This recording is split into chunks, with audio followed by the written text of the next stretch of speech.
Welcome to Popcorn Planet. I am Andy Signore, and there's one question that many have been asking. Who's actually paying for Amber Heard's lawyers? Well, we found out a while ago, and Christopher Melcher has done some more digging. So happy to have you here, Christopher. Thanks for being here.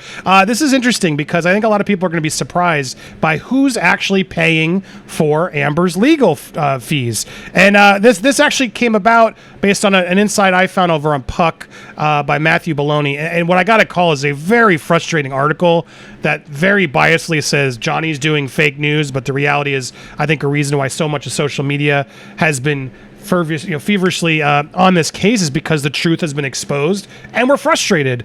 There's a lot of crookedness that was happening on Amber Heard's side and in the media that now the Hollywood is trying to say this is just a mutual circus, a sideshow.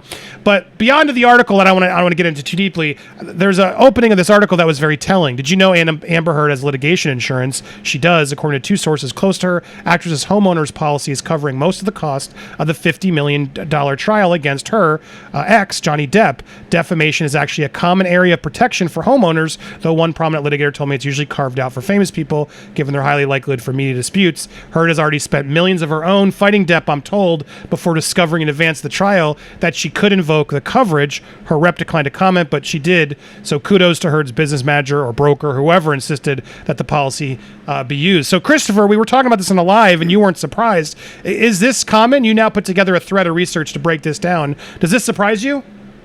No, it doesn't. And that's what insurance is for. So in the United States, we have these policies called homeowners insurance that if you own a home, you're going to get insurance on it in case it burns down. And also it covers some personal liability. And the way that this works in the U.S. is that these insurance policies cover all risks unless they're specifically excluded. So certainly like business claims or losses are going to be excluded from a personal liability, but personal liability can include a lot of things such as defamation, libel, and slander. Now, so we have seen examples of other folks that we'll get into using this, and it's the policy that was in effect at the time of the act that's on the hook. So op-ed 2018 December is when she published it, so it's that insurance policy that has to pay. And so we've looked through the divorce judgment to see, did she have an insurance policy, a home at that time? No, she didn't in 2016, but she could have bought one. And even if she didn't buy one, she could have got renter's insurance or what's called umbrella insurance. And again, not to be confused with all the talk about that umbrella guy. I don't know if he sells insurance. He should with that name. At this point. But umbrella insurance is literally like an umbrella of coverage of insurance that goes over you when you're walking around the world and provides coverage for these type of things. Now, we have seen examples. Bill Cosby, Harvey Weinstein, O.J. Simpson, Bill Clinton, Roger Clemens, all sued for various things. And they went to their insurance company and said, hey, cover me, and coverage was provided. There's an article there that I've linked where it kind of discusses that background. So this is something people do, and hey, there's nothing wrong with it. And and I know Andy, we were on a show. I was on your show a bit ago, and I was saying, man, it's a mystery. Where is this defense coming from? Because the amount that has been spent on Amber Heard's defense is millions of dollars. You got these experts. You got teams of lawyers. I mean, they have worked really, really hard. That clearly. Yeah, well, I was going to say, that's a good question. Like, what do you think that actually costs? They're saying $50 million. I mean, Elaine, I think during her closing said she's already spent $100 million on lawyers. Two questions, actually. Was she allowed to do that? I thought that's something you're not really supposed to do about costs in front of the jury, or does that not matter? And then what do you think the costs actually are? So the costs, I don't include UK because that's a different case. And certainly both sides were able to use whatever information was developed in the UK case then for the Virginia case that came after. But I think just for the Virginia case on Amber's side, it's got to be $5 million plus. When you look at all those attorneys and the experts, all the prep, a solid $5 million, I would say. So not $50 million like she's claiming. You don't think? No, I mean, hey, I've seen cases get that high in fees. If she spent that much, I'd probably be wanting a refund because I think that there's not, and nothing to take away from her lawyers. They're real lawyers and they've done a lot of work. I don't really see that as a $50 million spend because there were so many inconsistencies in the presentation. Right. So I hope that she didn't spend that kind of dough.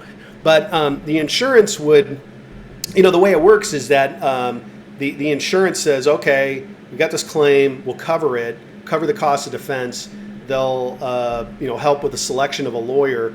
But the lawyer has the duty to the client and not to the insurance company.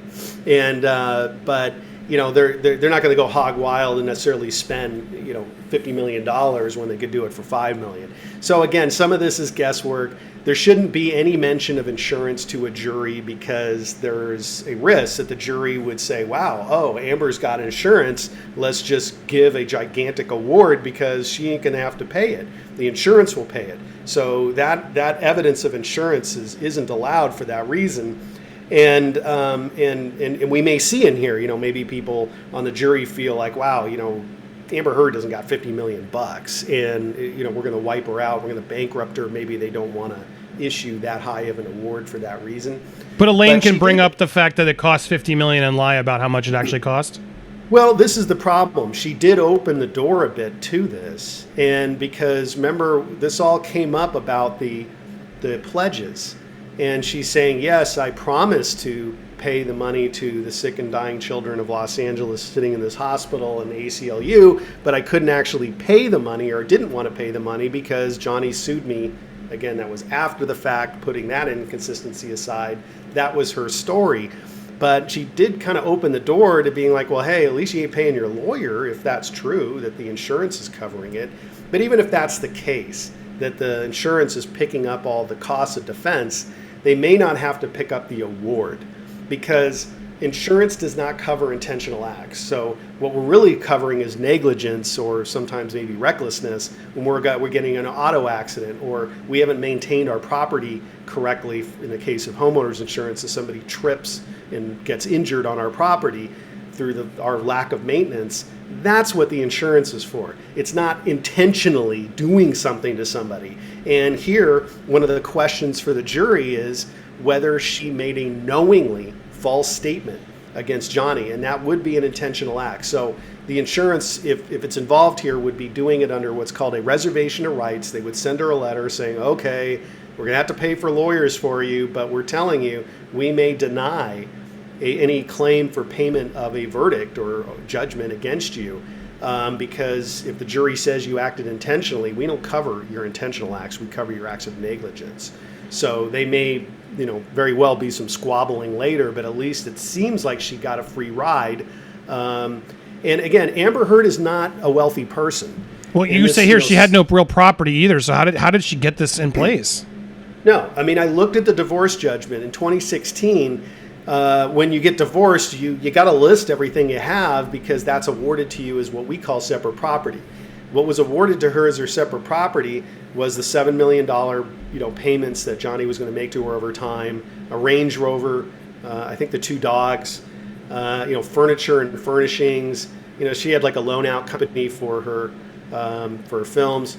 And, it didn't seem like somebody had a lot of money, honestly. It was basically the $7 million. And so, she's not really a wealthy person, and to have to foot the bill for all these legal fees, that would wipe her out.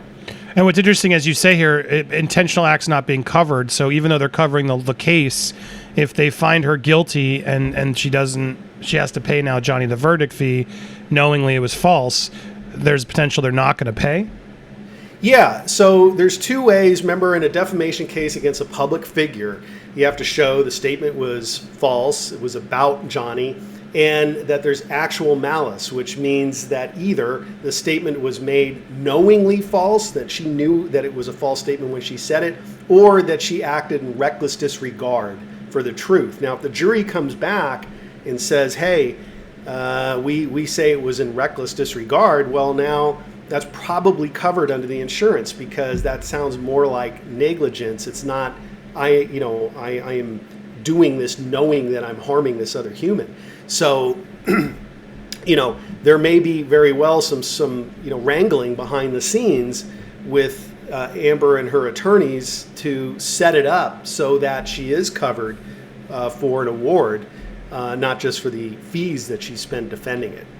So what's the likelihood if she loses, which we're still waiting to hear, and Johnny is awarded something, what do you think the likelihood that Amber actually will pay it and that Johnny will ever see a dime from her? Well, if there's insurance, the insurance may not be that much. This is why it's most of the time the insurance company wins, just like the casino over time wins. But the insurance, hey, they may spend millions of dollars on attorneys for her, but the actual coverage might be only $1 million. So even if the jury comes back with a $50 million verdict against her in a judgment, and the insurance agrees that that's a covered event or loss, they would only be responsible for paying up to the limits of their insurance, which could only be $1 million, and she'd be on the hook for the other 49. In the United States, you can bankrupt this type of verdict. So there are some exceptions, and I don't know that they would apply here. But generally speaking, we don't have debtors' prisons, so we don't put people in jail when they can't afford to pay their judgments. Now, there had been speculation before that everyone was just like, well, Elon Musk must have paid for these attorneys. I actually have been speaking to a source, which I'm working on a video for, so stay tuned, guys. In fact, if you haven't already, hit the subscribe button, hit the bell for all alerts, smash the like button. This is a confirmed employee of Elon's who's come forward with some information about this. They claim to say that that's not the case, that he didn't pay for these attorneys, even though everyone thinks he did. But what is your take on that, Christopher? Knowing now that this is what we see here about the insurance likely covering, or maybe even her having to cover a little bit of up top, and maybe Elon gave her some money to help. What is your likelihood that Elon is involved? Because I know everyone's thinking he is. I can't imagine that he would want anything to do with her at this point. Now, it seems like when they had a relationship, that she was able to convince him in her own Amber way to use some of his charitable dough to send over to Children's Hospital and to ACLU. So when you have lots and lots of money, you have these big pots of charitable funds that you can direct, or at least have some influence over. And to him, it may not have mattered one way or the other. It's sort of like, hey, he's got to give, or going to give, a bunch of money to charity, and if he wants to designate some of his dough to go over to ACLU or Children's Hospital, fine, good for him. And that benefits her because she was probably complaining about how she had to use her money for that purpose and didn't want to spend it. And maybe he just said, like, fine, I'll just use some of my dough for it. But beyond that, what would his interests be? We got a lot of speculation there. a lot of people can speculate about it. But, I see him as probably next victim. I don't know, if you look at if we believe what we're been told about Amber, she's not easy on her intimate partners. So, what was Elon going through? Whatever he was going through, I'm sure was well-deserved for getting, into that relationship with a person who was already involved with somebody else. But beyond that, I don't know anything. I'm just guessing. But I just speculation warning. We're just speculating based on. But what we can attribute to is the fact that yes, his insurance company covering Amber, very likely, it looks like it was activated according to sources close, and this would make sense to you given all the other celebrities and stuff that have activated their homeowners insurance before. Any final thoughts? And guys, you can pick up the whole thread of more of his insight over at CA_divorce. Follow Christopher Melcher over on Twitter if you haven't already. Final words on this, Christopher? Yeah, the takeaway, nothing wrong with this. This is a smart move. And that's what insurance is for. So if you're in the U.S. and a claim is made against you, take a look at your insurance, to talk to your insurance agent, and to see like, hey, do I have coverage here? Or at least could I get a lawyer to defend me while I'm going through this? So that's, I think, a takeaway for all of us. Hey, we pay a lot of money in insurance and make it work for us if we need it. So if you're wondering who was the mystery person in the thumbnail, it wasn't clickbait. It was her insurance agent and her insurance plan.